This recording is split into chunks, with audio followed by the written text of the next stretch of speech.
Olá, é difícil estabelecer nesse momento quais serão as consequências dos vazamentos que o Brasil tomou conhecimento no domingo à noite no site The Intercept Brasil, que envolvia conversas entre o então juiz Sérgio Moro e os procuradores do Ministério Público Federal lotados no Paraná, em especial o procurador Deltan Dallagnol.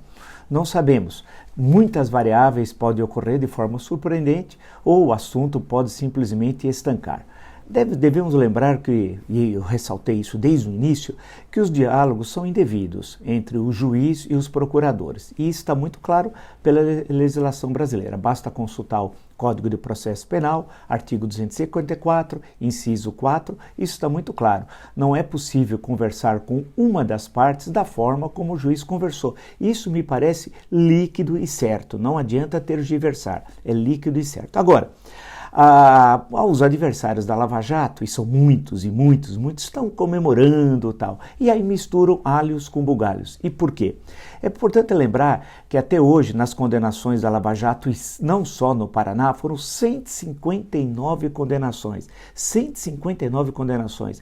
E bilhões de reais foram recuperados. Isso é inegável também. Bilhões de reais. E as provas demonstradas, as confissões, as delações premiadas, tudo isso não pode ser jogado no lixo a partir dos vazamentos que nós conhecemos no último domingo, dessas conversações, insisto, indevidas entre o juiz e os procuradores, ou então juiz e os procuradores do Ministério Público Federal lá no Paraná.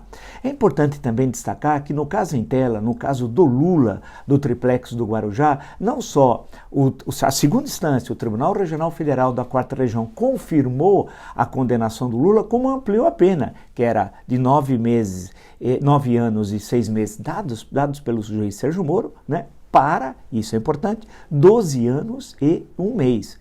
Portanto, a dizer que há uma fragilidade nas provas apresentadas em relação à condenação do Lula, no mínimo causa estranheza. Por quê? Porque a segunda instância, que também examina as provas, diferentemente da terceira e da 4ª instância, né, que aí vamos discutir os aspectos formais do processo, não só examinou as provas, manteve a condenação e ampliou a reclusão de 9 anos e 6 meses para 12 anos e 1 mês. Então isso é importante ressaltar sempre.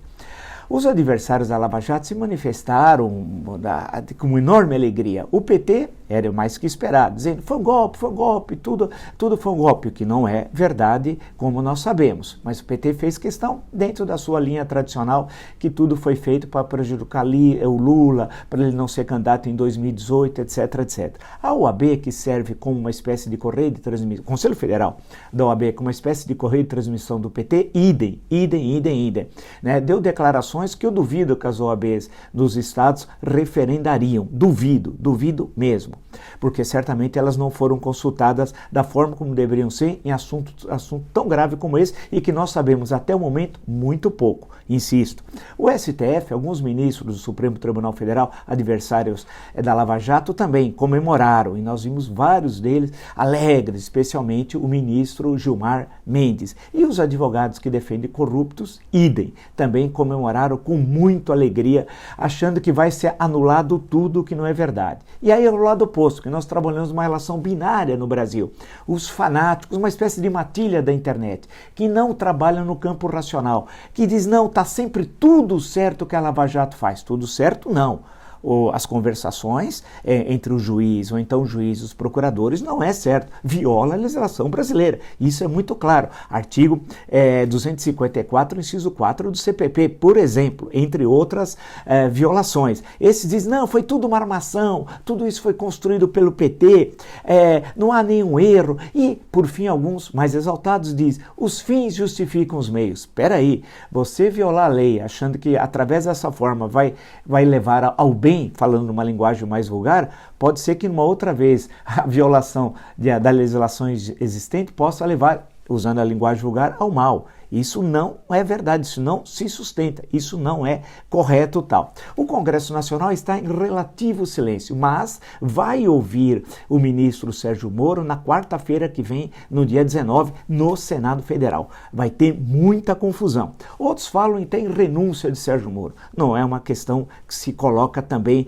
por momento. É interessante destacar que o Bolsonaro está muito quieto. Estranhamente, no episódio Neymar, acusado de estupro, naquele calor daquele momento, ele saiu em defesa do Neymar.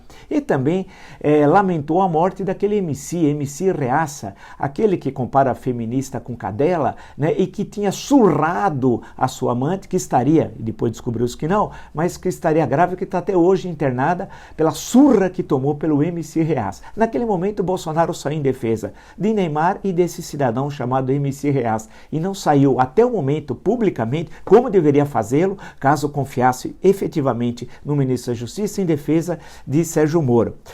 Em Brasília, todos têm um prazer mórbido, está falando, o acusador agora virou acusado. Em suma, a fritura contra Moro vai continuar, né? Agora, a questão que se coloca é o que vai acontecer a partir de agora. Esse é o ponto de interrogação. Teremos novos vazamentos? O site insinua que sim. Lembrar o que vai acontecer com o Sérgio Moro? Também não sei. É uma questão que temos de colocar um ponto de interrogação, porque se novas conversações foram mais graves do que nós já vimos, dificilmente ele permanecerá no ministério. 3. Vai haver uma reviravolta nas condenações? Difícil. O que pode haver, sim, é em recursos do cumprimento da pena em segunda instância. Isso sim. E aí pode haver uma enorme tensão social. Imagine você, o Lula, solto, respondendo pelos crimes que cometeu, e nós sabemos que cometeu. Ele já foi julgado em primeira instância no caso do Triplex do Guarujá e do sítio de Atibaia. E no caso do sítio de Atibaia, aguarda o julgamento em segunda instância. Basta imaginar Lula solto, né, e dizendo então que foi vítima de uma fraude judicial, o que não foi, sabemos, mas isso pode gerar uma tensão social e uma crise política. Eu não sei onde o Brasil pode terminar. Bem, se você gostou desse vídeo e de outros, se inscreva no meu canal no YouTube, Blog do Vila, Marco Antônio Vila, ative as notificações, curta esse vídeo, se quiser colocar seus comentários, coloque seus comentários e apresente sugestões. Até a próxima.